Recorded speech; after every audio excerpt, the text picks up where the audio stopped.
Come on, go and isolate yourself from the rest of the world for a few months so you can work on yourself. Become the best version of yourself by making vision boards, going to the gym, working from dawn till dusk. Don't hang out with your friends or acquaintances, they are just a distraction. But hey, don't stop watching the video that showed you this, because it's not a distraction but rather a lesson. Look deep inside you and unravel your character by being with yourself. Write about you, read about you, think about you, make vision boards about you, work on you, and don't even stop till you find yourself. Rest when you're dead. I know this sounds a bit outrageous, but how many of you have listened to similar things on the internet lately? How many of you have seen some of your friends fade for the sake of working on themselves? How many of your friends have it ingrained in their heads that they cannot form meaningful relationships because they need to work on themselves more despite being amazing friends? How many people around you have inhibited their actions because they first need to dive deeper into their soul?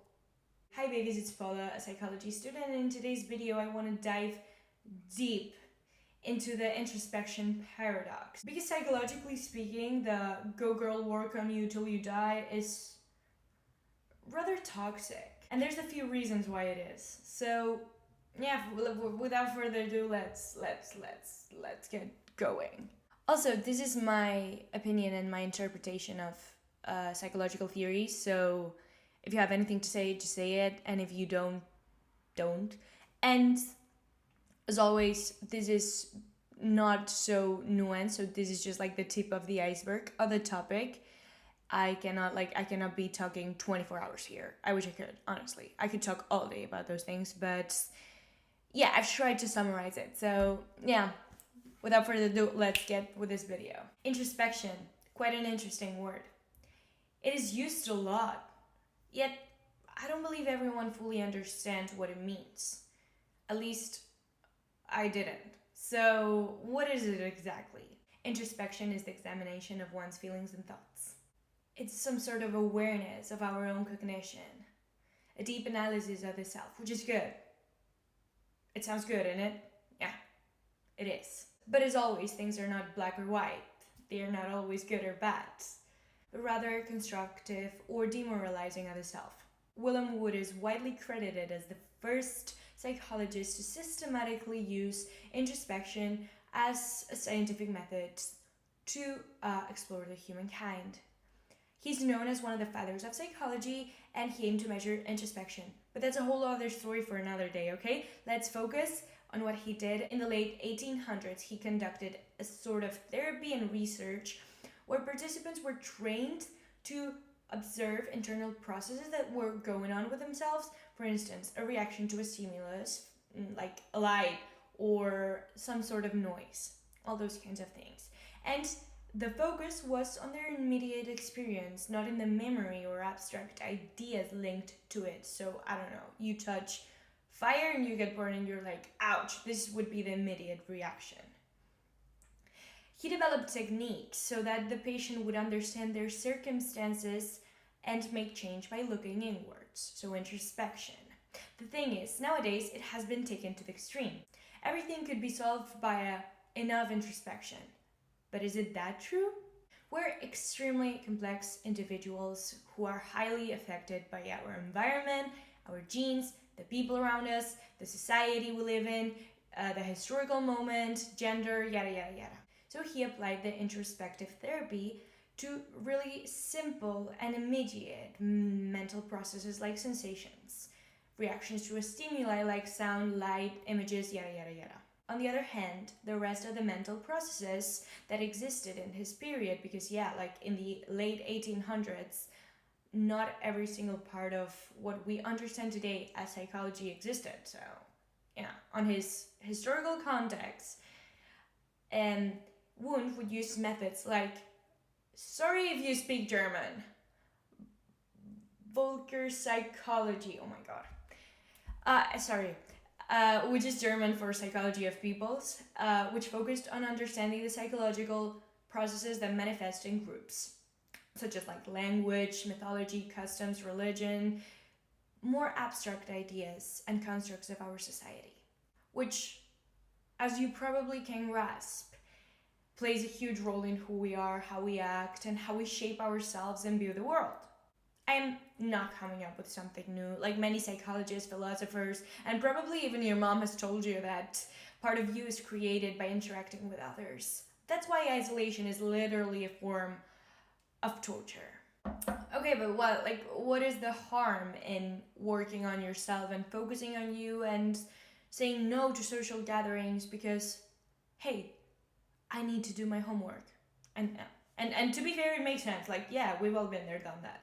In my video about self-concept, where I tried to answer psychology's hardest question, who are you? In that video, I talk about Higgins' self-discrepancy theory, which I won't be digging into today because you got it in this video. And you also have it in the description with the sources. According to Higgins, issues arise when the different versions of yourself are not aligned. So for instance, when your ideal self and your actual self have a huge gap between them, you're likely gonna experience a fragmented identity, and that will likely gonna give you a really good amount of distress. That it's not good. Little nuance in here, distress, not always bad. We all need them. It's a signal, it's our body telling us, hey, there's an issue. But it of course needs to be regulated. If you want a video about stress or understand how it works into different types of stresses we have in our bodies, just say so and I will do it. A clear example in today's day and age would be an extreme case of anxiety, stress, or depressive thoughts fed by not fulfilling your 20-step daily routine on how to become the best version of yourself. Because yeah, let's be honest, they are stressful as fuck. Having like 20 different things to do to just be okay, this is really distressful, and I'm talking from experience right here. Quick tip, simplify your to-do list rather than extend it. That's it. And your routine, and by that I mean your routine. Like 20-step skincare routine is no good.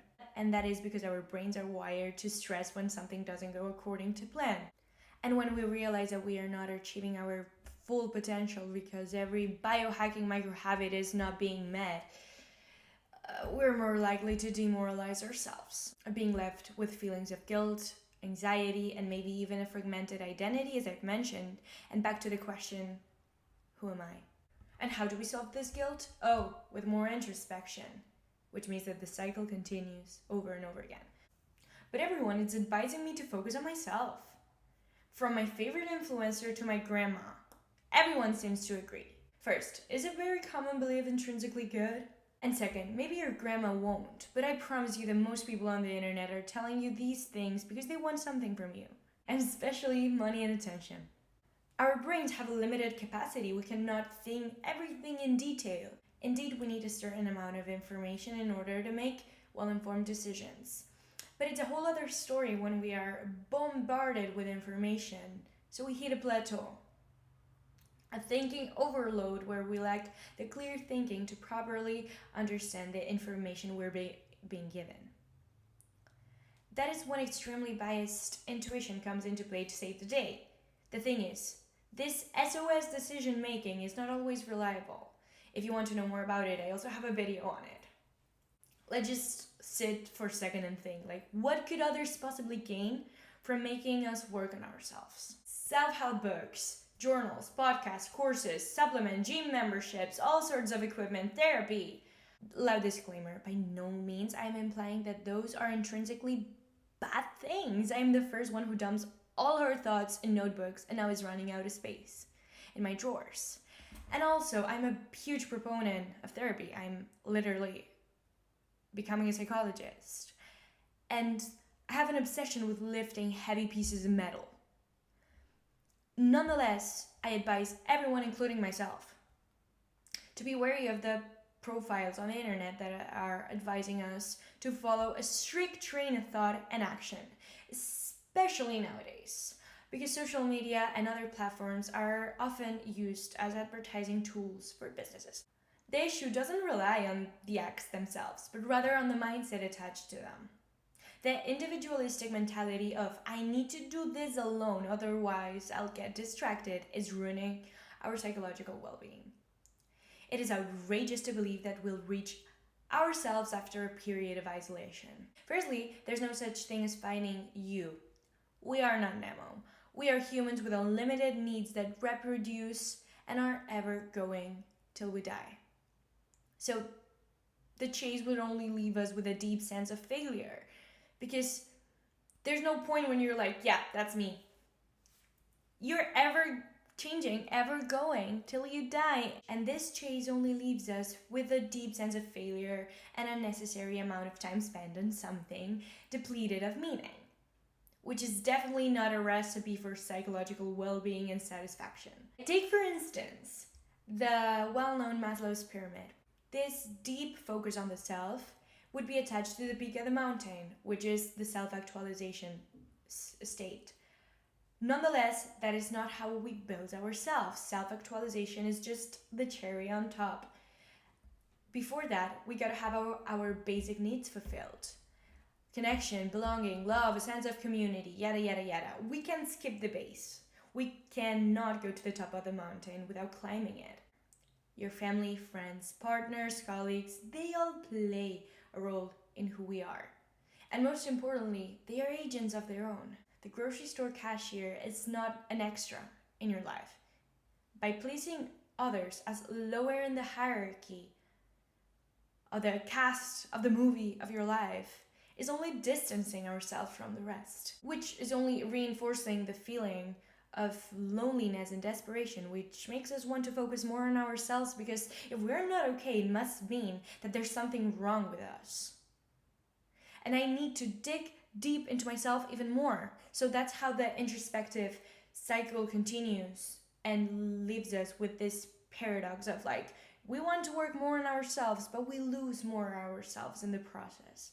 It is a vicious cycle, and not to alarm you, but it could easily lead to a pathology like a mild case of neuroticism or rumination, which rumination is repetitive, obsessive thinking about oneself and especially one's flaws.